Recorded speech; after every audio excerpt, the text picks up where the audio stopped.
All right, ladies and gentlemen, welcome to another edition of the broadcast. It is Tuesday, February 27th, 2018. I'm your host, Josh Reeves. Thank you for being here with us for another edition of the broadcast. As per usual, we got lots of various topics and things for discussion for you here on the show tonight, as well as some different news stories I'll get into, and I'll do my best to get into as much as I can get into with you here tonight on the show. So thank you very much. Glad to have you all here with us tonight for another broadcast. I hope that, well, I tell you what, that last broadcast got a lot of, I don't know, it had a lot of people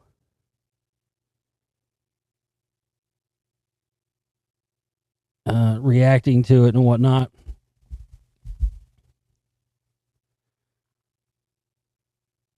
I thought it was kind of funny because, I don't know, I said a lot there. And I guess for some people it wasn't enough or whatever. I don't know.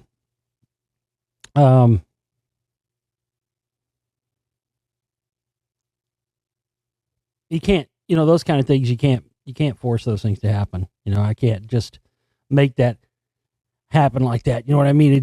Stuff like that happens.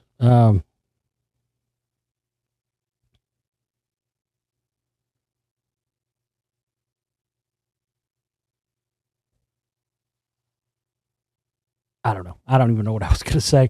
I felt like I had something more to say on that, but I don't really have anything else more to say.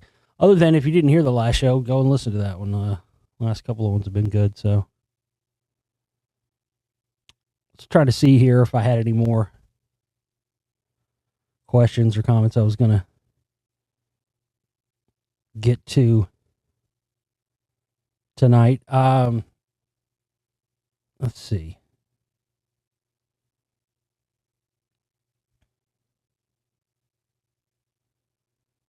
I know there was some. Let me get to this.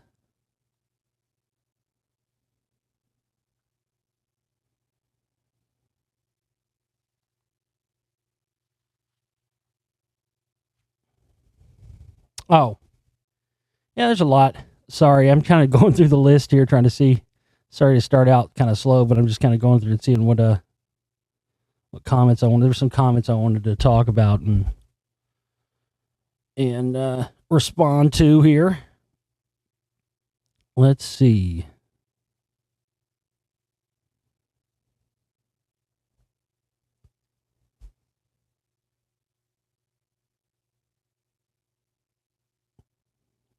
So in the last show, I was talking about the stuff with the sun and whatnot. I've been getting a lot of questions about that.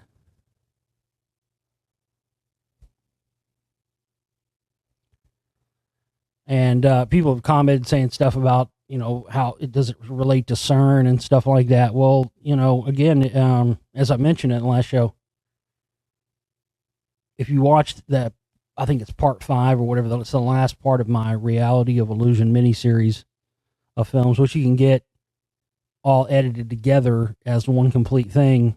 You can get that in my download shop if you haven't seen that, but I made that before they fired up CERN. So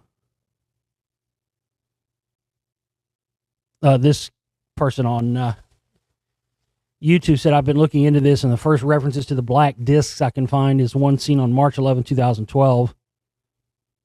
This was right around the time CERN was finalizing its release about the discovery of the, I don't know how you say that. It looks like EB beauty boron and AB beauty particles. I guess those are like the what are those, quarks or whatever it was that they found.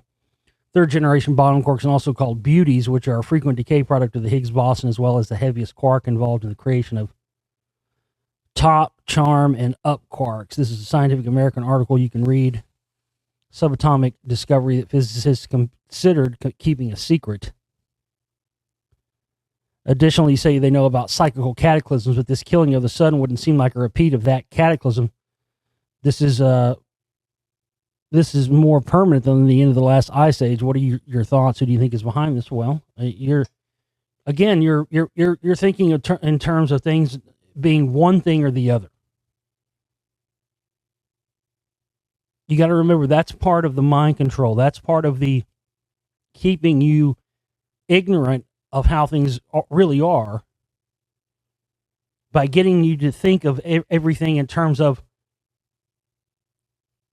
well, it has to be this explanation or this explanation, when really it's a combination of explanations. Those things, this could very well be being done intentionally by some outside force and also be cyclical.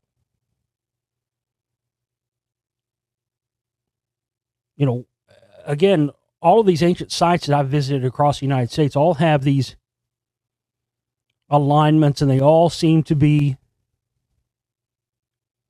marking some major event that happened on Earth well in the past, that happens along these cyclical events and happens to also deal with sun cycles and things that happen on a time scale. But at all these sites, whether it be like the Serpent Mound in Ohio or some of the stuff I haven't even put in, you haven't seen yet because I filmed it out in Utah. I got some incredible stuff I shot in Utah, Nevada. I mean, I went to some really awesome places. But Sago Canyon, man. I went to fucking Sago Canyon in Utah. And you've got drawings that clearly depict, you know, some sort of arrival. And what blew me away was that some of the ones that are really bright red and clear are somewhere in the neighborhood of like 8,000 to 10,000 years old. And there's some of the other ones that I saw and got pictures and video of that are kind of faded. Those are so old, they won't even speculate how old they are. They're older than 13,000 years. So you've got these things, these, these drawings and these artifacts that have occurrence of around these ancient sites that have these alignments that all are aligned to, again, solstices, equinoxes, solar events. You've got stuff like what I found throughout all the, I detail all this in the Lost Secrets of Ancient America films 1 and 2. But in 2, I get all the stuff where I went to Ohio, went to the Ohio Valley, went to all the ancient sites there. And in all these sites, you know, some of these are built across hundreds of years apart from each other, so they could have been built by the same people, same exact people. But they all seem to be working with the same blueprint, and they all had 666 encoded into them, because 666 relates to the Babylonian numerical system for numbering their gods, and 666 was the number for the sun god. And this is across ancient sites found all across the United States. Hell, even here, you know, talking about the Rockwell stuff, here in North Texas, the suburbs of Dallas and stuff, there's a little town in the suburbs of Dallas called Flower Mound.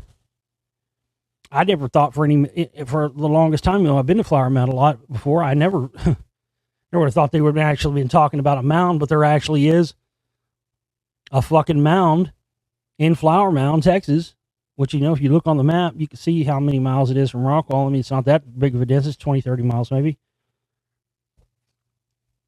And that sucker sits 666 feet above sea level. And that's here that's here not far from the Rockwall. And I'm talking about finding that and stuff all across the Ohio Valley and stuff. Again, with all this stuff that's built with on advanced knowledge of crystals and rocks and producing energy. I mean, like I've talked about the Rockwall producing piezoelectrical energy and whatnot. The Serpent Mound in Ohio does that same thing. So absolutely, we could be talking about entities or, you know, whatever you want to call it, extraterrestrials. We could be talking about any of these things and still be talking about the government hiding a knowledge of things that happen on a cyclical basis. You got to get this thing out of your head where you think it's got to be this explanation and just this, or just no, man. That's where they catch you. So that's my point. I mean, you all see the evidence that we seem to be some giant experiment. I mean, no matter what you believe, I think we could all come to an agreement on that. So, yeah, I believe that these cyclical natures also go right hand in hand with the concealing of where we come from and who we are and who see life on this planet and how far life goes back, how much farther it goes back, how that all's been hidden from us. That's the whole basis of all my Lost Secrets of Ancient America work. But all this stuff ties together, man. Again, you got to quit thinking in terms of separation.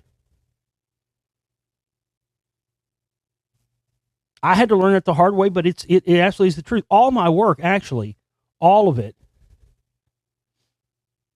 and all my films really, honestly, all connect together. You can tie a thread, no matter what these subjects are about with all my films, you can tie a thread that connects all of them together. That's what I've tried to make people understand about my work. Whether or not I'm talking about the Lost Secrets of Ancient America and doing that thing for a few years, or whether I'm talking about the Spellcasters doing this thing over here, the CMP stuff, it's all connected, man. But they bank on us, and that's how they breed confusion and misunderstanding in people, is by trying to create these fictional. That's why they want to try to put everything. That's why it's on in a category and in a box, whether it be music or whatever else, information, because the separation then creates a separation in your mind.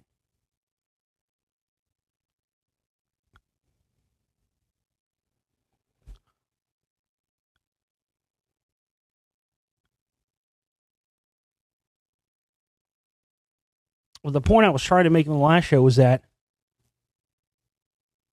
these things are known about. They happen on a cyclical timeline. And again, it goes right to the heart of how we don't know everything. We don't even know everything that there is to know about the invisible hand and about who the people that run the big corporations and the people that are in bloodlines and are in positions of power throughout the world, whether it be kings or queens or presidents, whatever have you.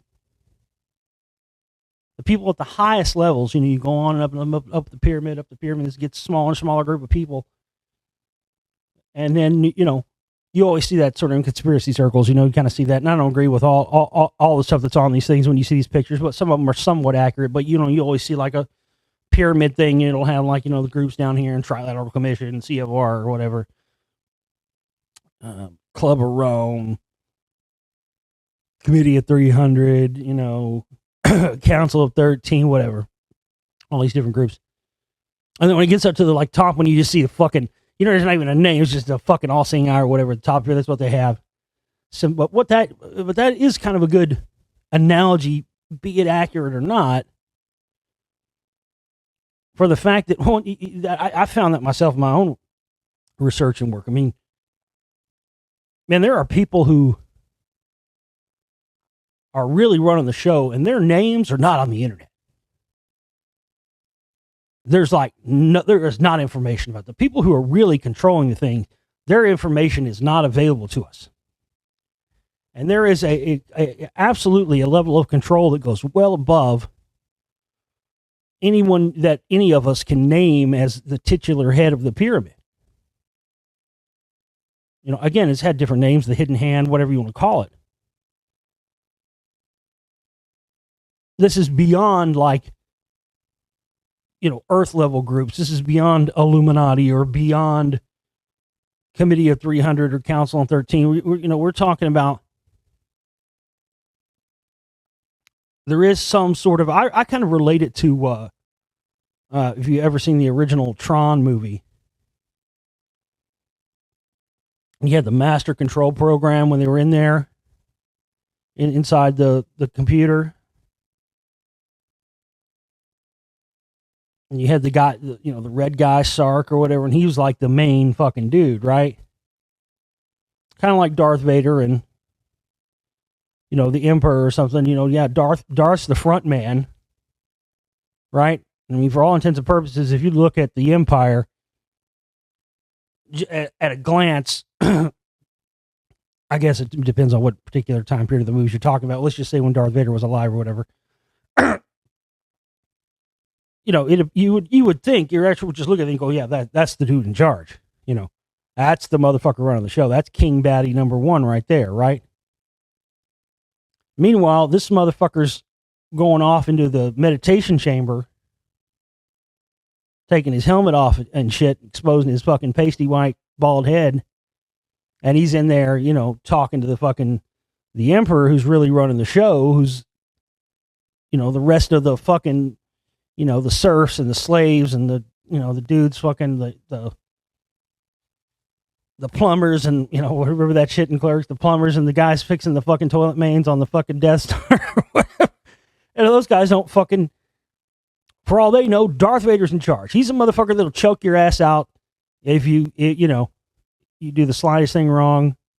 Motherfucker will force choke your ass out from across the room. I hope so, Commander, for your sake. The Emperor isn't as forgiving as I am. Jesus Christ. I never took Darth Vader for being a very forgiving guy, did you?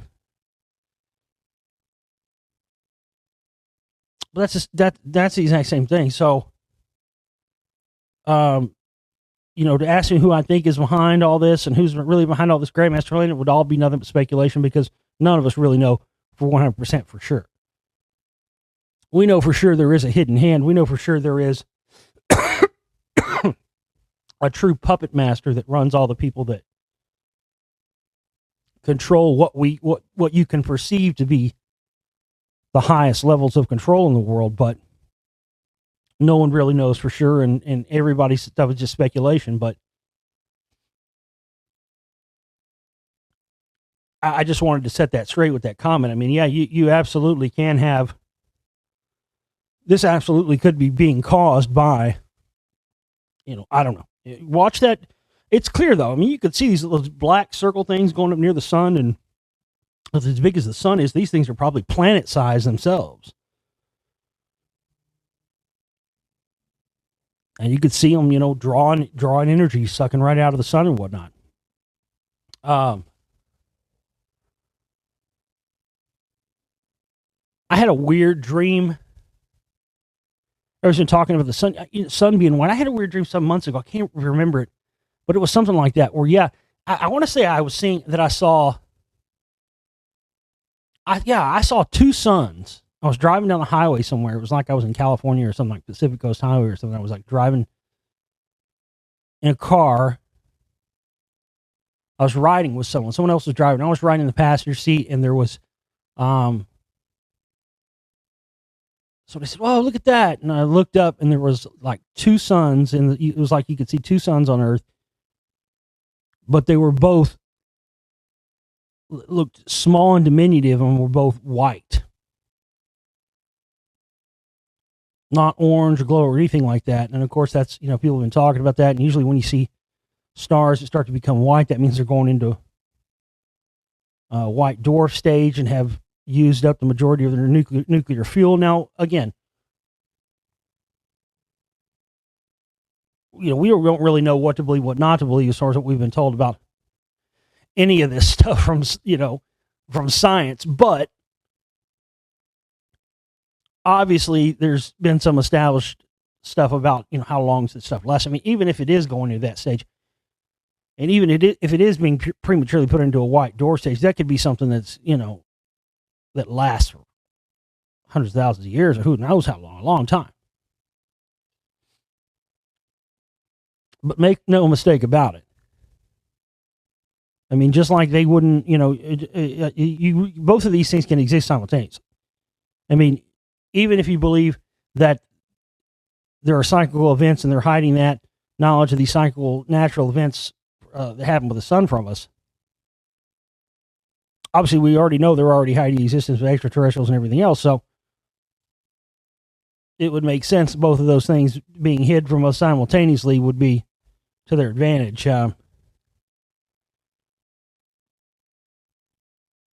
What's with all the redheads and lead roles in the moment in all films? I don't know. I don't have an answer for that. As a fellow ginger myself, I'm happy to see that. But yeah, you're right. I think what I think it is more just anything else. Really, I think it just has to do with it's hard to make anything, especially with movies and stuff now. There's something like 13 different comic book movies coming out just this year alone. I don't know. I think it's just people want to see something different, put something different on the screen. I've talked to this before, and people think I'm fucking joking, man. It's the fucking truth. I have been discriminated against my entire life for being a fucking redhead. Everybody wants to play the victim these days and talk about this, that, and the other, and this has happened to me, and you're white privilege, man. That whole white privilege thing pisses me off too, because let me tell you something. You know who doesn't get white privilege? Redheads. Seriously. And it seems that nobody's ever fucking wanted to bring that up or talk about that or have the discussion, but I don't know. Maybe in all this newfound, whatever you want to call it, all this crap going on, newfound, well, you know how it is. I mean, I don't have a problem with it, but I have a problem when it's an operation. If they want to make more movies that have women in starring roles, or they want to make more movies that have black people in starring roles, or whatever, colored people in starring roles, I don't have a problem with that. Fucking, I'm all for it. But what I'm not all for is when they do it and they use it as a part of, the ongoing conspiracy, and they use it as an operation to divide and conquer people further. That's the problem.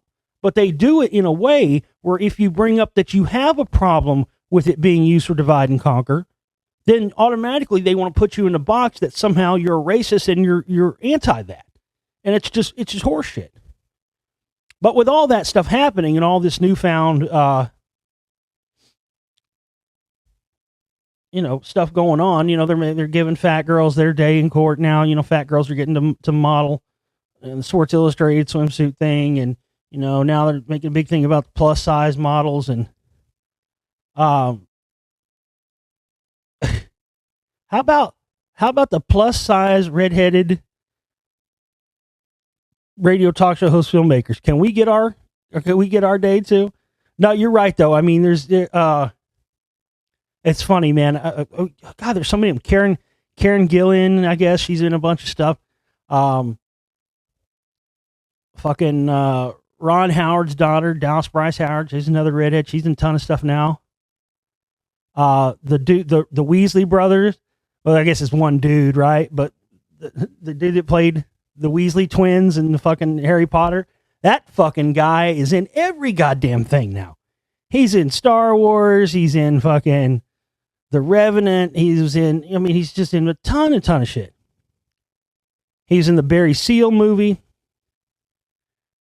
That one had was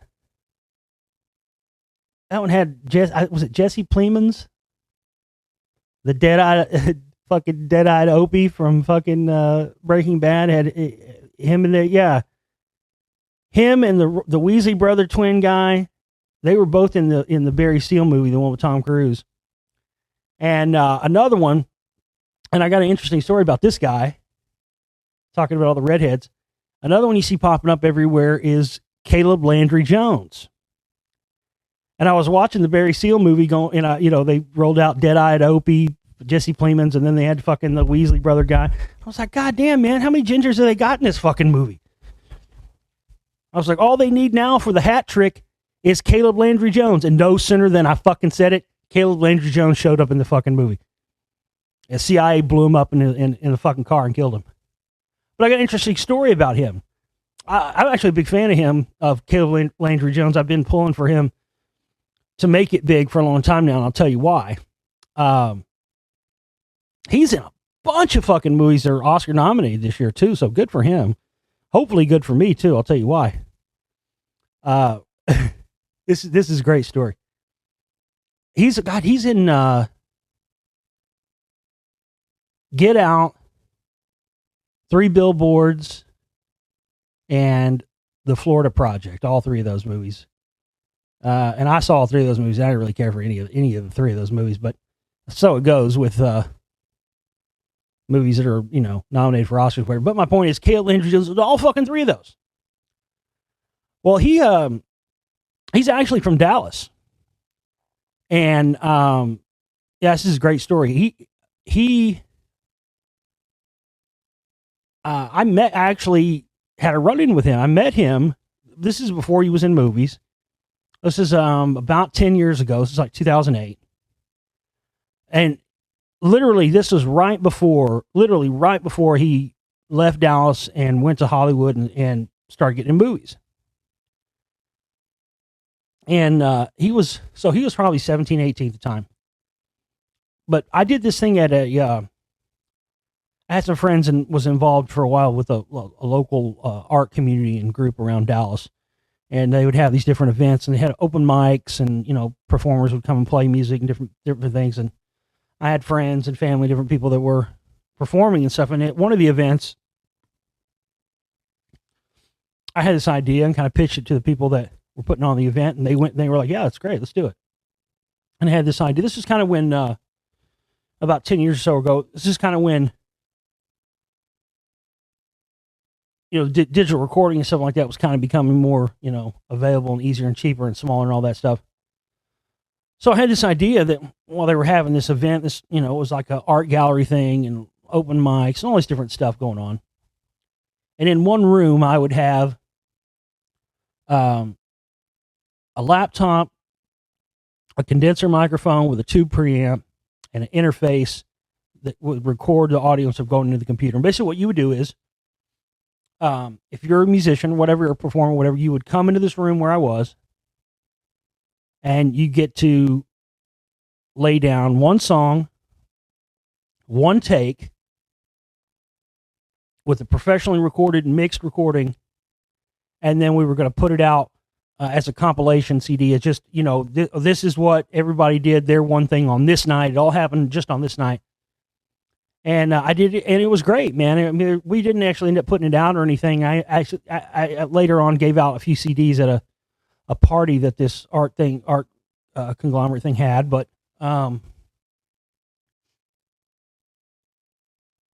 throughout the night, I don't recall there being one single person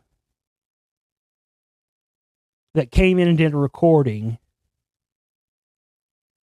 that I hadn't already met previously, except for one person. And it was a guy that came in at the very end. Young kid. I guess he was 17 or 18 at the time. He looked about 15 or 16 to me. Redheaded kid, kind of long, scraggly redheaded kid. Comes in, he says, "Hey man, are you doing the recordings in here?" And I'm like, "Yeah, this is it." He's like, "All right, cool, man. I'm Caleb. I want to do it." I'm like, "All right." So I set him up or whatever, and he's got an acoustic guitar, and he's got one of those Bob Dylan microphone holders with some harmonica in it. Not microphone holders, harmonica holders. The Bob Dylan harmonica holder, it goes around your neck, Neil Young style. He had one of those, and so I say go. He does his thing, and he starts singing and playing, and man, this shit is like, I mean, I was sitting there closing my eyes with the headphones on. I mean, this shit, he sounded like Bob Dylan Jr. In fact, I called him that for the longest time. I called him Baby Bob Dylan. So I took it, when we were done, and it was kind of a party thing. So in the back, there was an office, and there was people talking, and you could kind of hear people talking in the background as we were doing this recording. And, but that was cool. That was part of the charm or whatever. So guys gave me his information, Caleb Landry Jones, and gave me the name of his song or whatever. And I saw him again after that at another event with the same group, and talked to him and told him, I was working on the stuff, and told him it came out good, and he was, real excited. And then then he just poof. I was, handing out some CDs. I'm going to try and get a hold of people, and he just poof. He was gone. I never saw him again. And that was 2008. And then I swear it didn't even seem like it was barely a year, maybe a year later. I was watching the movie No Country for Old Men. You guys seen that movie? Movie's fucked.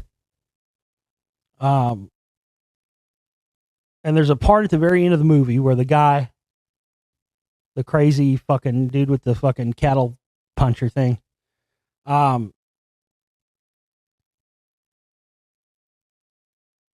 he comes on there's these two kids come up on bicycles or something. And I was sitting there watching these two kids at the very end of the movie when it happens. Very end. Like the last scene of the movie. And one of the kids that rolls up on the bike is a redheaded kid on a bike, and it's fucking Caleb Landry Jones. I'm like, what the fuck? I couldn't believe it.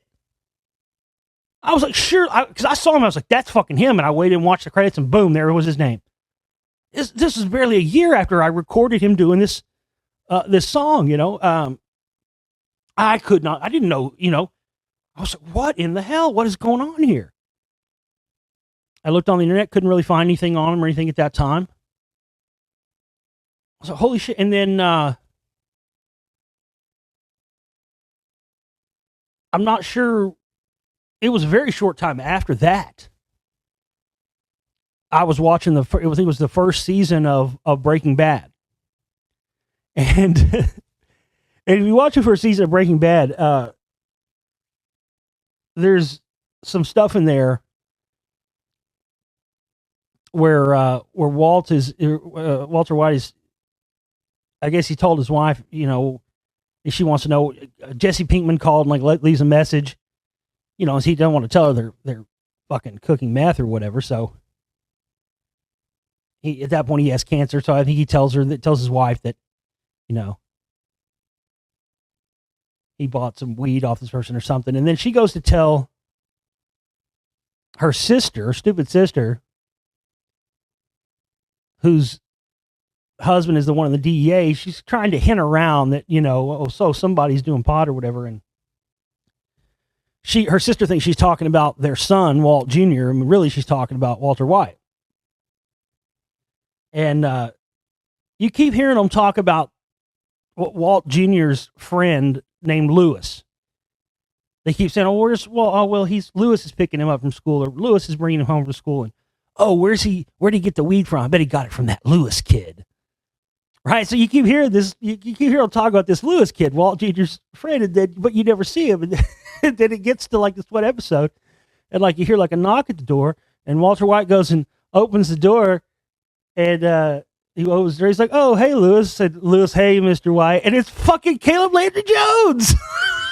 I shit myself. I was like, what in the fuck, dude? And then he was in that X-Men First Class where he played the character Banshee in that.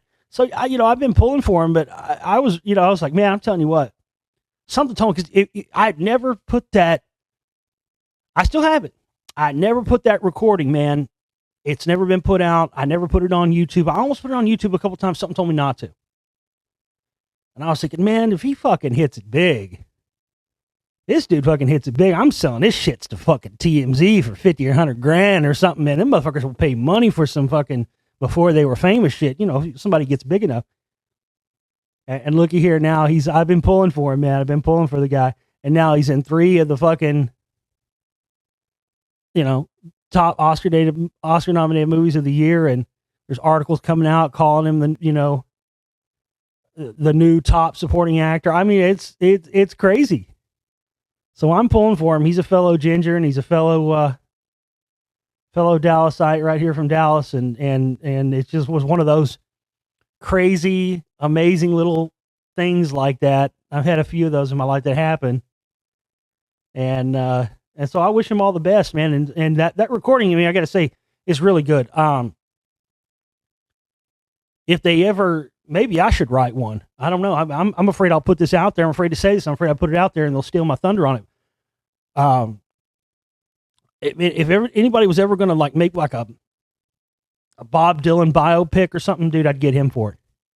The dude he can do, that's what I didn't, once I found out he was an actor, so I've seen him, so now I was like, I get why he sounded, he was, he probably was just a Bob Dylan fan. And he was just, since he has that kind, some people are just born with that innate acting ability. I think that's what he is, because he didn't have any training or anything. It's not like he went to, like he studied. He was just a musician. He just turned 18 and went out to Hollywood to see if he could fucking get in anything, and he did. He just hit. So he's, everybody, those people that say, everybody that's in Hollywood and everybody that makes it big, everybody, they have to fucking, they suck a dick or they come from fucking this or there's, not everybody, dude. There are those rare ones that make it through, and they're not, I can tell you for a fact, that dude is fucking clean. Because, I mean, I know where he came from. It's crazy. But anyway, yeah, just, somebody asked about what's up with all the redheads and whatnot. Man, I don't know, but maybe it'll trickle down to me. I got some acting skills. I could be in some movies. They need to put me in something. They need to have me replace old what's his name, which strangely enough was another actor I had a run in with one time and met. What's that guy's name? Oh man, he just died recently. Trying to remember his name. He was in tons of great stuff, man. He was in tons of TV shows and movies. I mean, you guaranteed. He's one of those guys where you've seen him in so many things, but you just don't know his name because he was never really like a huge star. And of course, as I'm trying to find it, my computer's fucking being slow. It always happens. Every time I'm trying to find some particular thing. Mickey Jones. That was his name. Mickey Jones. Yeah, man, he was in so much stuff. He was in the original V TV series. He was in fucking, he's in so much stuff, man. It was on Home Improvement. He was in Total Recall. He was in Sling Blade. I like them French fried taters. This ain't right, though.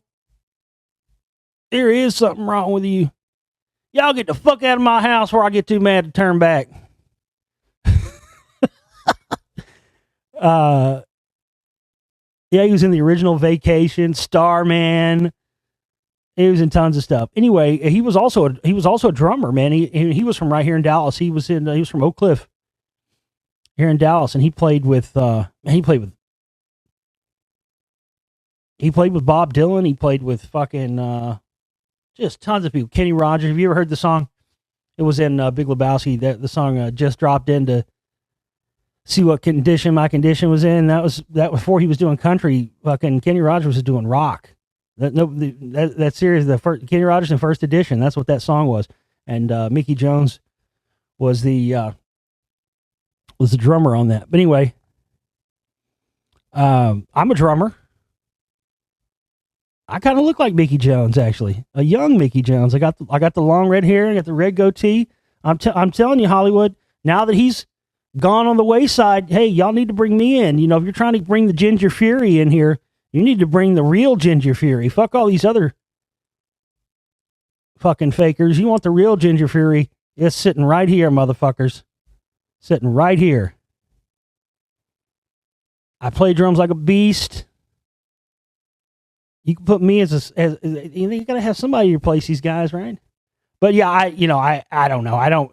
Do I think it's some kind of a fucking a memo or an operation? All of a sudden they're deciding to put redheads in. All of a sudden, yeah, I don't know. I don't see anything to support that. But I think a lot of what it has to do with is that it's so hard to stand out and sort of have anything that stands out in movies and actors and whatnot, that I think that a lot of it just has nothing else to do with anything other than aesthetics.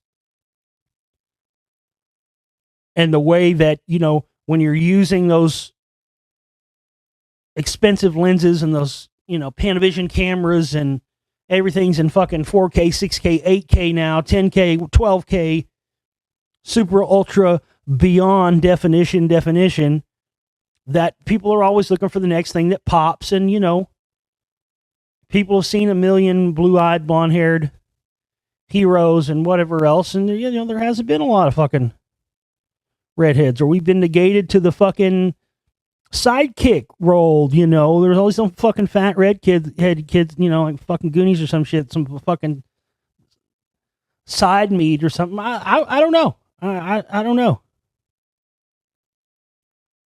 I don't think it's an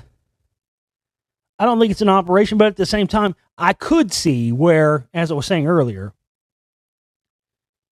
you know, in the whole ultra uber hyper PC world we're in now, you know, I mean, I could see where, all right, you know, everybody's that's been disenfranchised, and you know, because they brought the, you know, the nerds, you know, the nerds have gotten their day now. Now nerds are mainstream and popular. Fat chicks are getting their day now. You know, fat chicks are getting their time. You know, gays are fully accepted in society now. Who else do we got left? I mean, let's see. Let's go down the list. Who else have we fucked with? Oh, well. We've been persecuting the blacks for a long fucking time, so we're going to start getting them a little bit of play. Give them a little bit of action, too. And we're running out of people on this list. Who do we got? Well, we got, we have Asians and redheads down here at the bottom. Which one do you want to go to next? You know? That's really, I mean, yeah, it could be that. It very well could be that. They're trying to make amends for marginalizing particular groups of people for so many years that now they're just going down the list and saying, okay, who have we fucking marginalized? Let's throw them a few bones for a while and make it look good. Make it look like we're, you know, letting them have some spotlight for a while. And maybe they're just doing it, you know, because we redheads, gingers like myself, have, you know, we finally came up on the list. I mean, it very well could be that. It sounds like a joke. It very well could be that, but I don't know. I don't really know. What else we got here? This one says, so crazy that 3 years ago you called out Tom DeLonge and he literally just launched his official campaign a few months ago with his appearance on the Rogan show. Go Reeves. Even my phone, Google News, alerted me to Joe Rogan talking to Tom about aliens, and I never watched Rogan. Not sure why I went back to this episode, but yes, you are the shit. Well, thank you. You are too. Thank you so much. And yeah, you're right. I did call that out 3 years ago. That was when I think he first, at that time, the only thing that he did was Blink-182 broke up. I mean, go look at, have you ever seen, this is no shit. I came across this one time when I wasn't even studying, or researching at the time. I was just looking at guitars, right? And I came across this picture of, and I think it was someplace that made like replica guitars or something, and they had different models for different players or whatever. And I never liked that shitty band. I never liked the fucking shitty sounds like a crying baby trying to sing. It just, I don't know. The worst shit. I never liked them. They suck. I stand by that.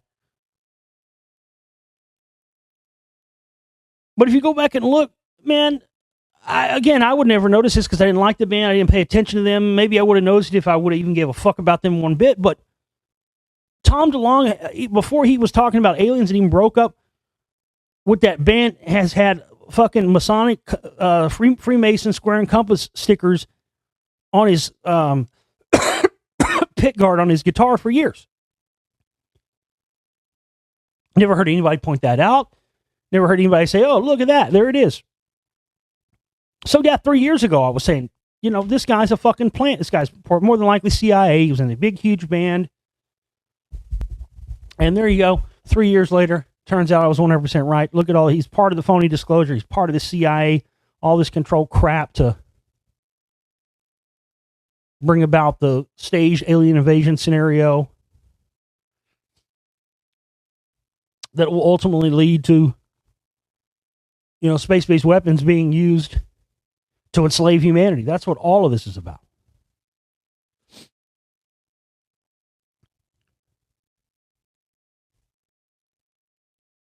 I had one more here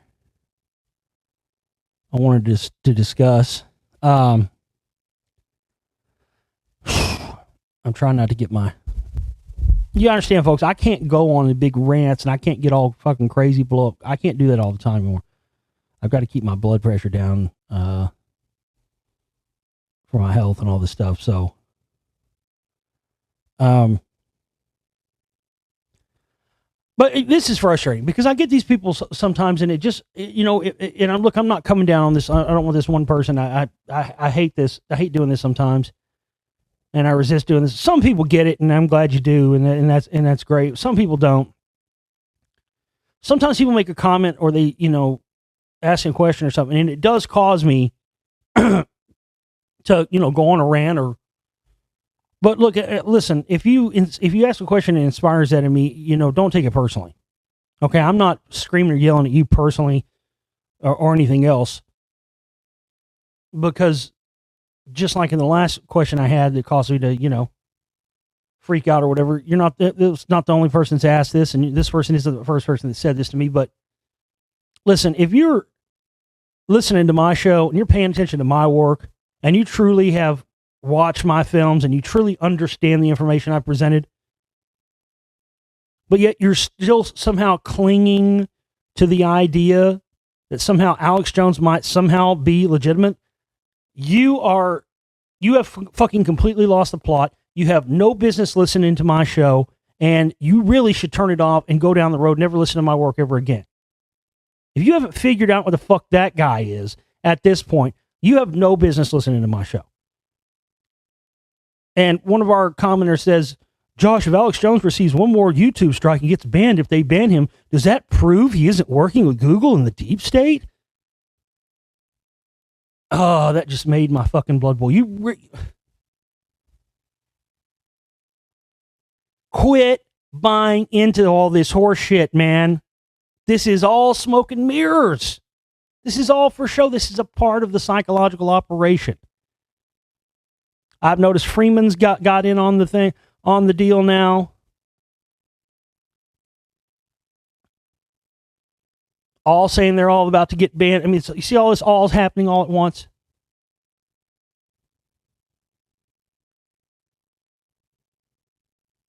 These people that backed Trump, I told you even before Trump got elected, I told you 2 years before he got elected, he was going to get elected. That's first number one. Long before the election even happened, I showed you the Russian connections to Trump, the Russian connections to Scientology, the connections with Alex Jones, Russia Today, the KGB. I showed you that in Spellcasters 1 before the election even happened. These guys lined up with the enemy, and now that the enemy has started to show their ass, I told you once Trump started to be exposed for what he is, you start to see Alex Jones and whoever else starting to back away from him. Now they're trying to act like, because, who can you blame? You can't blame the government anymore, right? If your people are in the government and is president, so what do now? Oh, well, it's the left-wing people in the government that are doing this now. Right. Okay. You're still trying to get people to believe they aren't all one and the same and all benefiting the same thing. That's why they're never going to allow this Russia stuff to come out, and that's why they keep continually trying to sidetrack people with the Hillary stuff and this, that, and the other, because if you expose one, you expose the other. If you expose the Russia connections to the CIA, to Trump, to the rest of that, you inadvertently also expose the connections to Hillary, the left wing, the rest of it. These guys are all in bed together, and they're all doing the same thing. But to the public eye, they have to appear to be separate, so they get you to continually buy into the operation.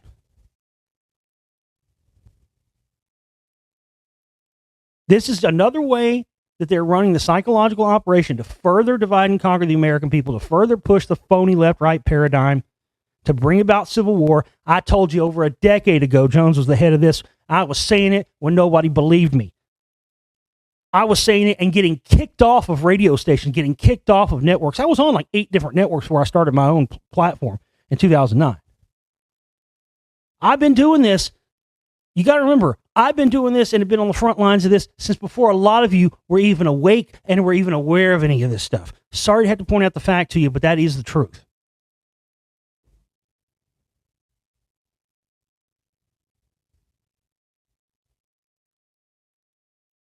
And people acting like, oh, if the InfoWars YouTube channel gets shut down, he's fucked. No. Listen, this is all designed to gain a response.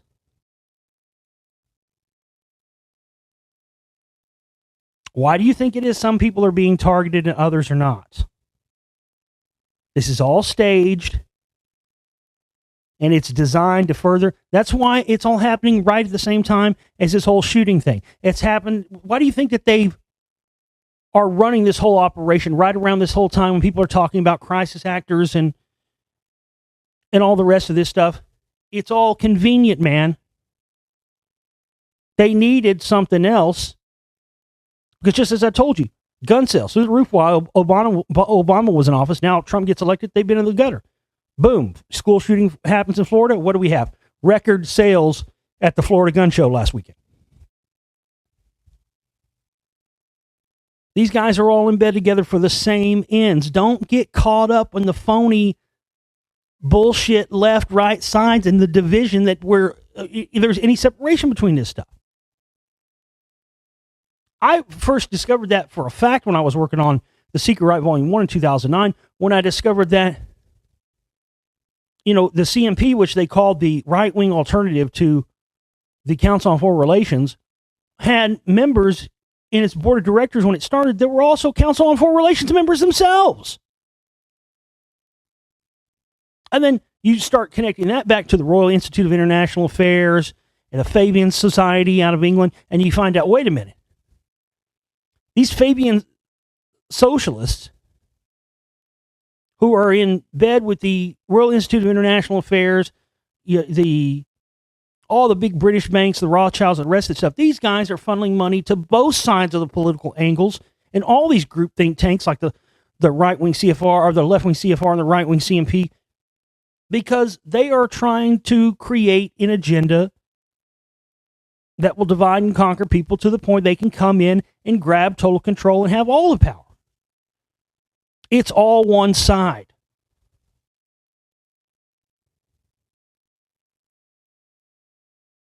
It's the same thing why you have, these guys who are, you'll find Jews in neo-Nazi groups. It comes out later, these guys are Jewish heritage because it's part of what they do. It's kind of like they're using a lot of these mainstream truthers, Alex Jones, others are now using the false flag tactics that they've talked about for years and doing it to themselves. I'm not saying that's going on in every case. I'm not saying some of this isn't legitimate. But when the ship is sinking, and it has for a lot of these people, because Jones and the rest of these guys lined up with the establishment, lined up with Trump, you can't believe truth from somebody that's lined up with still with the establishment. Come on. And now they know people have figured that out, and now they're trying to find a way to gain favor back with people in the underground circles and the people that have seen through Jones and the rest of it, and they're trying to re-legitimize themselves in the face of them lining themselves up with the establishment. And if you buy into it, you're a goddamn fool, and you have no business listening to my fucking show. Period.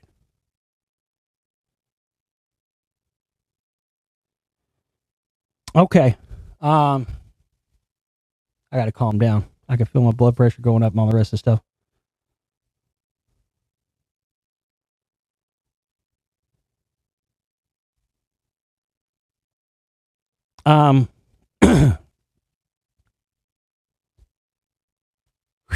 If you have questions, you got stuff you want to hear me talk about and discuss on the show, globalrealityshow@gmail.com. That's globalrealityshow@gmail.com.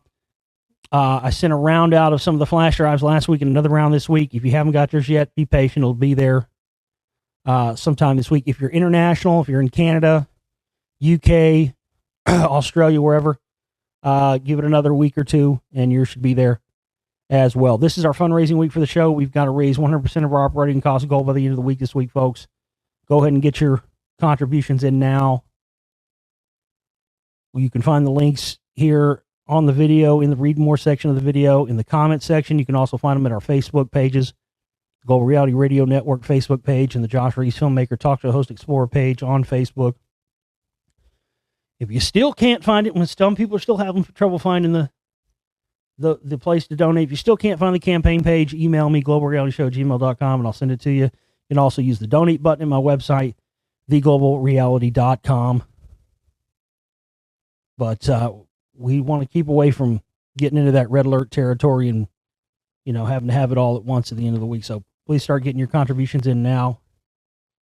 And also be sure and check out the download shop. Get yourself some downloads. All my films are in there. My latest audiobook, which came out in November, The Covert War on Rock. If you still haven't seen the Spellcasters 1.5, or heard the Covert War on Rock audiobook, all those three of those are going to be essential for you to see and hear before Spellcasters 2 comes out. And I don't have a definitive time when it's going to be ready, but hopefully it'll be another month or two and it'll be ready. Get your donations in now, folks. I'm Josh Reeves. We'll see you next time. Take care.